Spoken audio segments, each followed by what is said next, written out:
2024 లేదా 25లో డిగ్రీ లేదా బీటెక్ చదివారా? సాఫ్ట్‌వేర్ జాబ్ కోసం ఎదురు చూస్తున్నారా? అయితే కోడ్ జ్ఞాన్ 100 డేస్ కోర్సులో చేరండి. జాబ్ సాధించండి. Welcome to Suman TV. నేను మీ సుమన్ టీవీ నాగ్.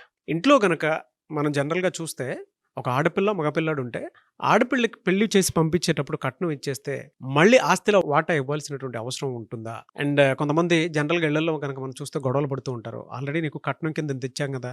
మళ్ళీ ఎందుకు ఆస్తిలో వాటా అడుగుతున్నావు అని చెప్పేసి మాట్లాడుకుంటూ ఉంటారు. అది ఎంతవరకు కరెక్ట్? దీన్ని ఫేస్ చేసేటోళ్ళు చాలామందున్నారు. అయితే ఈరోజు మనతో పాటు దీనిపై మాట్లాడడానికి హైకోర్టు అడ్వకేట్ అలగిరి రవీంద్రనాథ్ గారు ఉన్నారు. అది వారి మాటలోనే తెలుసుకుందాం. Hello sir. హాయ్ అండి నాగరాజ్ గారు. సార్, కొన్ని ఇళ్లలో మనం చూస్తామండి, నేను ఇంత కట్నం ఇచ్చి నీ పెళ్లి చేశాను, నాన్నకి సపోర్ట్ ఇచ్చానని చెప్పేసి కొంతమంది అబ్బాయిలు మాట్లాడుతూ ఉంటారు. ఇంకా నీకు ఆస్తిలో వాటా ఎందుకు ఇవ్వాలి అని క్వశ్చన్ చేస్తారు. అది ఎంతవరకు కరెక్ట్? ఇక్కడ చాలా ఇంట్రెస్టింగ్ క్వశ్చన్ నాగరాజ్ గారు. చాలామందికి ఇప్పటికి కూడా దీని మీద చాలా డౌట్స్ అయితే ఉన్నాయి. ప్రధానంగా ఆడపిల్లలకు ఆస్తి హక్కు అనే చట్టం, దాని యొక్క చరిత్ర కొద్దిగా తెలుసుకున్నాక అప్పుడు ఈ విషయం మీకు క్లారిటీ వస్తుంది, ఆన్సర్లు ఉంటుంది. షూర్ అండి. 1985 సెప్టెంబర్ 5వ తారీఖు నాడు ఒక చట్టం ఏర్పాటు చేశారు అప్పుడు ఉన్నటువంటి ఉమ్మడి ఆంధ్రప్రదేశ్లో. అంటే అప్పుడు ఎన్టీఆర్ గారు అప్పుడు ప్రభుత్వంలో ఒక చట్టం వచ్చింది, ఆడపిల్లలకు ఆస్తి హక్కుని చట్టం. అంటే సమానంగా ఉన్నటువంటి ఏదైతే ప్రాపర్టీ ఉంటుందో ఆ ప్రాపర్టీ మీద అబ్బాయిలతో పాటు అమ్మాయిలకు కూడా సమాన ప్రాతినిధ్యాన్ని వహిస్తూ సమాన హక్కులు ఇవ్వాలంటూ కూడా ఒక చట్టాన్ని చేశారు 1985లో మొట్టమొదటిగా చట్టం. అంటే భారతదేశంలో అన్ని రాష్ట్రాల్లో కూడా మొట్టమొదటిగా ఏర్పాటైన రాష్ట్రం తెలుగు భాషలో ఉన్నటువంటి ఆంధ్రప్రదేశ్ రాష్ట్రంలో మొట్టమొదటిగా చట్టం ఏర్పాటైంది. ఈ చట్టం ఏర్పాటైన తర్వాత ఈ చట్టాన్ని చూస్తూ ఈ చట్టం యొక్క స్థితిగతులు బాగున్నాయని చెప్తూ పక్కన ఉన్న తమిళనాడు రాష్ట్రం, అదేవిధంగా మిగిలిన కర్ణాటక, మహారాష్ట్ర ఏర్పాటు చేసి ఆయా రాష్ట్ర ప్రభుత్వాలు ఈ చట్టం మీద ఆడపిల్లలకు కూడా సమాన ఆస్తి హక్కును ఇస్తూ కూడా చట్టాలు చేసుకుంటారు.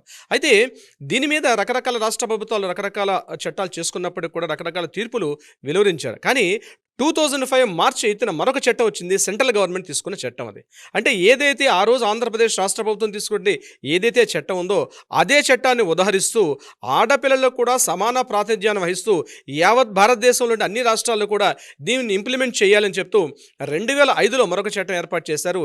ఇది కేంద్ర ప్రభుత్వం. సో ఆ లెక్క ప్రకారం ఏంటంటే ఈ చట్టం చేసేటప్పుడు చట్టాన్ని ఏర్పాటు చేశారు, ఆడపిల్లలకు ఆస్తి హక్కు ఇవ్వడం కూడా జరగడం జరిగింది. అయితే ఇక్కడ మరొక క్వశ్చన్ రైజ్ అయింది. 1985లో మనకు వచ్చిన చట్ట ప్రకారం ఏం చేశారంటే, ఎప్పుడైతే 1985 తర్వాత జరిగిన పెళ్ళిళ్ళకి, అంటే అమ్మాయిలు బిఫోర్ మ్యారేజ్ కాకుండా, ఒకవేళ మ్యారేజ్ చేసి వెళ్ళిపోకుండా బిఫోర్ మ్యారేజ్ కాకుండా 1985 తర్వాత జరిగిన ఆడపిల్లలకి పెళ్ళిళ్ళు అయిపోయినప్పుడు కూడా వాళ్ళ కట్న కానుకల రూపంలో ఏమనిచ్చి పంపించిన అయినప్పుడు కూడా ఆ తర్వాత జరిగే పెళ్ళిళ్ళకి మాత్రమే వర్తిస్తుంది. 85కు పూర్వం ఉన్నటువంటి పెళ్ళిళ్ళు కావచ్చు, పుట్టేటువంటి స్త్రీలకు ఇది వర్తించదు అని అప్పట్లో మనం చట్టం చేశారు. కానీ 2005లో ఈ చట్టాన్ని రూపకల్పన చేసినప్పుడు కేంద్ర ప్రభుత్వంలో ఈ చట్టం గురించి డిస్కషన్స్ వచ్చినప్పుడు ఇక్కడ రకరకాల కాంట్రవర్షన్స్ వచ్చాయన్నమాట.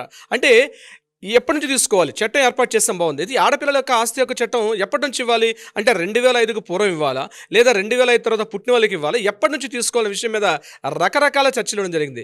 దీని మీద సుప్రీంకోర్టు కూడా కొన్ని డిఫరెంట్ తీర్పులు కూడా ఇవ్వడం జరిగింది. దీని మీద సుప్రీంకోర్టు 2-3 తీర్పులు ఇచ్చిన తర్వాత ఒక క్లారిటీ వచ్చింది. ఏంటంటే 1956 హిందూ వారసత్వ చట్టం, 1955 హిందూ మ్యారేజ్ యాక్ట్, ఏ యాక్ట్ ప్రకారం వచ్చిందో 1955 నుంచి 56 నుంచి ఏవైతే పెళ్ళిళ్ళు జరిగాయో, ఎప్పుడైతే ఆడపిల్లలు పుట్టారో వాళ్ళందరికీ కూడా సమాన ఆస్తి హక్కు ఇవ్వాలని చెప్తూ కేంద్ర ప్రభుత్వం తీసుకుంటుంది చట్టంలో మనకు కూడా పొందుపరచడం జరిగింది. దీంట్లో section 8, section 8, section 9, section 10, section 11, section 12 ఇవన్నీ కూడా ఆడపిల్లలకు సమాన ఆస్తి హక్కులు ఇవ్వాలని చెప్తూ కూడా ఈ చట్టాన్ని రూపకల్పన చేశారు. సో ఇప్పుడు మీరు అడిగినటువంటి క్వశ్చన్కి నేను వచ్చినట్లయితే, ఇక్కడ ఆడపిల్లల యొక్క ఆస్తి హక్కు ఎలా ఉందంటే, ఒక ప్రాపర్టీ ఏదైతే ఉందో ఆ ప్రాపర్టీని అది వారసత్వ రూపంగా వచ్చినట్లయితే ఆ ప్రాపర్టీని యాస్టీజ్గా సమాన అవకాశాలు అబ్బాయిలతో పాటు అమ్మాయిలకు కూడా ఈక్వల్గా షేర్ ఇవ్వాల్సిందే, నో డౌట్ ఎట్ ఆల్. ఇక్కడ క్వశ్చన్స్ రేజ్ అవుతాయి. ఏంటంటే ఇళ్లలో జరిగే సందర్భాల్లో ఎప్పుడు ఆడపిల్లలకి పెళ్లి చేసి పంపించేస్తాం, ఆ పెళ్లి చేసిన సందర్భాల్లో ఆ అమ్మాయికి కాస్త బంగారం కావచ్చు, కొంత స్థలాన్ని, అంటే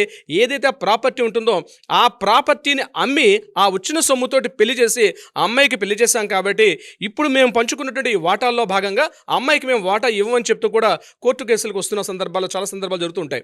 అయితే ఇక్కడ కోర్టు క్లియర్గా కొన్ని తీర్పుల్లో ఏం చెప్పారంటే, క్లియర్గా క్లారిటీ కొన్ని తీర్పుల్లో జడ్జిమెంట్స్ ఏమొచ్చాయంటే, మీరు అమ్మాయిని పెళ్లి చేయడం అన్నది తండ్రి యొక్క బాధ్యత.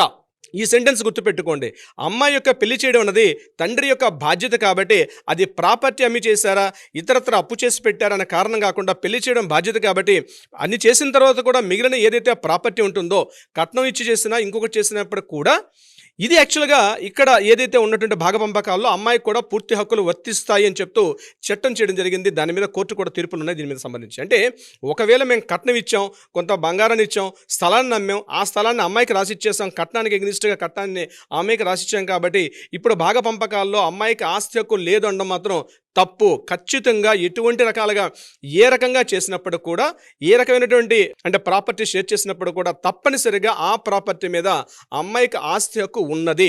ఇది 1956 నుంచి ఉన్నటువంటి స్త్రీలకు వర్తిస్తుంది. అంటే ఈ చట్టాలు ఇప్పుడు నేను చెప్పినట్టుగా 85కు పూర్వం 2005కు పూర్వం కాకుండా 1956 తర్వాత ఎవరైతే పుట్టారో ప్రతి స్త్రీకి కూడా, ప్రతి మహిళకు కూడా ఆస్తి హక్కు అనేది తనకి ప్రభుత్వం కల్పిస్తున్న హక్కు. కాబట్టి ఈ ఆస్తి వివాదాల విషయంలో ఒక క్లారిటీ అయితే ఉంది. ఇక్కడ మరొక విషయం వస్తుంది, కట్నం తీసుకోవడం నేరం కదా అన్న విషయం మీద రీసెంట్గా ఒక 4 days బ్యాక్ సుప్రీంకోర్టు ఒక తాజా ఉత్తర్వులు కూడా ఇవ్వడం జరిగింది.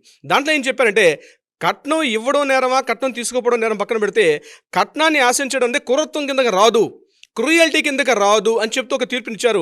వీలైతే నెక్స్ట్ ఎపిసోడ్లో మనం ఆ ఎస్పెషల్లీ కట్నం అనే విషయం మీద మనం ఒక ఎపిసోడ్ చేద్దాం నాగరాజు గారు.